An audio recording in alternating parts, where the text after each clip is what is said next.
നിങ്ങൾക്ക് തീയൽ ഇഷ്ടമാണോ? ഉള്ളിത്തീയൽ, കടച്ചക്ക തീയൽ, അങ്ങനെ ഒത്തിരി തീയലുകളുണ്ടല്ലോ. പക്ഷെ അതിനേക്കാൾ ഏറ്റവും കൂടുതൽ ടേസ്റ്റി ആയിട്ട് എനിക്ക് തോന്നിയത് ഈ സാധനമാണ് കേട്ടോ. ഇതാണ് നമ്മുടെ കുഞ്ഞൻ റാഡിഷ്. ഞാനിതുകൊണ്ട് പല ഐറ്റംസും ഉണ്ടാക്കി നോക്കിയിട്ടുണ്ടേ.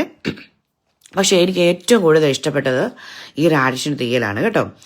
3-4 പച്ചമുളക്, റാഡിഷ് ചെറുതായിട്ട് അരിഞ്ഞതും, പിന്നെ സബോളയോ ചെറുള്ളിയോ എണ്ണയൊഴിച്ച് പാനിലേക്ക് നന്നായിട്ടൊന്ന് വഴറ്റിയെടുക്കണം. വഴറ്റിയെടുത്ത് കഴിഞ്ഞിട്ട് പിന്നെ കുറച്ച് ഉപ്പും പിഴുമ്പുള്ളി കൂടെ പിഴിഞ്ഞ് ചേർത്ത് അതൊന്നുകൂടെ വച്ചാൻ വെക്കണം. ആ സമയത്ത് നമുക്ക് കുറച്ച് തേങ്ങായും ഉണക്കമുളകും കൊത്തമല്ലിയും കൂടെ ഒരു പാനിലേക്ക് കുറച്ച് വെളിച്ചെണ്ണ ഒഴിച്ച് നന്നായിട്ടൊന്ന് മൂപ്പിച്ചെടുക്കണം കേട്ടോ. നല്ല രീതിയിൽ മൂപ്പിച്ചെടുക്കണം. തീ കുറച്ച് വെച്ച് ഈ ഒരു കാണുന്ന കളറിൽ നമുക്ക് സാധനം കിട്ടണം കേട്ടോ. എന്നിട്ട് നമുക്കതൊരു മിക്സിയുടെ ജാറിലേക്ക് അരച്ച് ഈ നമ്മുടെ റാഡിഷ് വെന്ത അതിലേക്ക് ഒഴിച്ച് നന്നായിട്ടൊന്ന് മിക്സ് ചെയ്തെടുക്കണം.